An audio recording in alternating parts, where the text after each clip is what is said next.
Huh? Oh.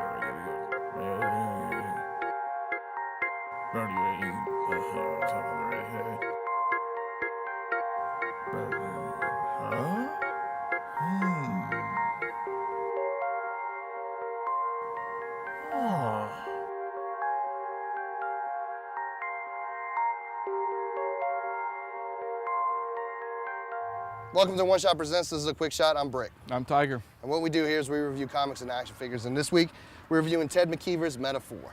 Now, Ted did both the art, the lettering, and the story. And right off the bat, there's an astronaut on the cover, so it drew me in. But it's pretty cool, but it's pretty dang confusing. Right. I started to flip through it, then I started to read it. I still don't know what the hell's going on. But this is a weird comic because even though I got to the last page, I really want to read issue 2.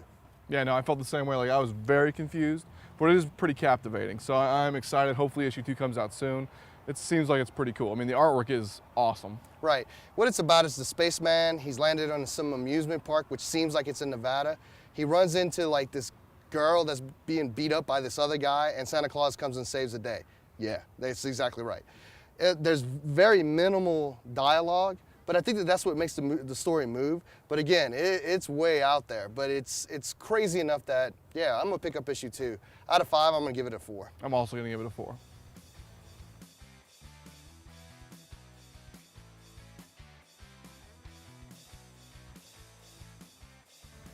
All right, everybody, this week I'm going to review Star Trek Burden of Knowledge. It's by the same guys who did the recent Deep Space Nine comic. It's also got artwork by Federica Manfredi. Hope I'm saying the name right. I've said it before, I'll say it again. Star Trek books are pretty hit and miss. I think this one's a pretty dang good one. I do have a couple beefs with it, however. One of them is that, you know, despite having great dialogue and great character interactions, it's very reflective of the 60s TV show. Whatever mystery or whatever story they're kind of building up towards, it doesn't really feel all that compelling at the end of the issue. You know, it's clear that they're going to go somewhere with it, but it's not really that clear. So that was a little bit weak. The one thing I did love about this book was the artwork. I feel like they did a great job of, she did a great job of drawing things very much like the 60s TV show. It seemed like the sets, she drew them contemporary with the sets that would have been on the TV show.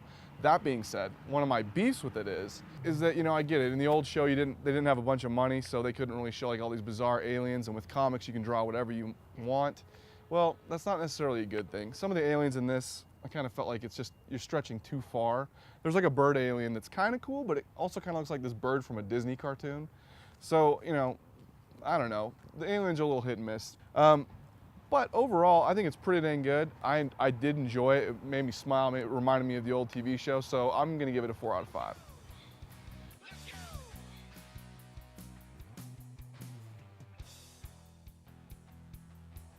Okay, so for my review, I got A God Somewhere by John Ackerdy. And here's the deal. You know how they always put like these little fancy quotes by like other writers that think that they're cool? This one by Mike Mignola says, "The most human take on the superhero story I've ever seen." You're wrong. And I'll tell you why you're wrong. Is because this is the kind of book that makes me not want to read comics. Totally from the jump, you can totally tell that Ackerdy has taken elements from everywhere in comicdom and put it all into one book and tried to make it really cerebral. Now, it doesn't mean that I can't keep up with it. Earlier today, we reviewed McKeever's Metaphor, and even though it's like surreal and existentialist, you still can follow a path. This is just boring. What it's about is 3 best friends, 2 brothers and this other guy, who have like gone through trials and tribulations. One of the guys, the best friend, is a black guy, so he gets beat up and there's racial tension. And then one of the brothers develops superhero abilities. Here's the thing. They tried to take the ex machina approach where did it come from? Why does he have these powers? And then all of a sudden he goes crazy and starts killing people. There is no point to this book. It really was just like, what are you doing? But what's cool about this book, there is one cool thing about this book. When you flip through it, you think it's going to be really interesting and really fun. It's not. So anyway, out of 5, I'm going to give it a 1.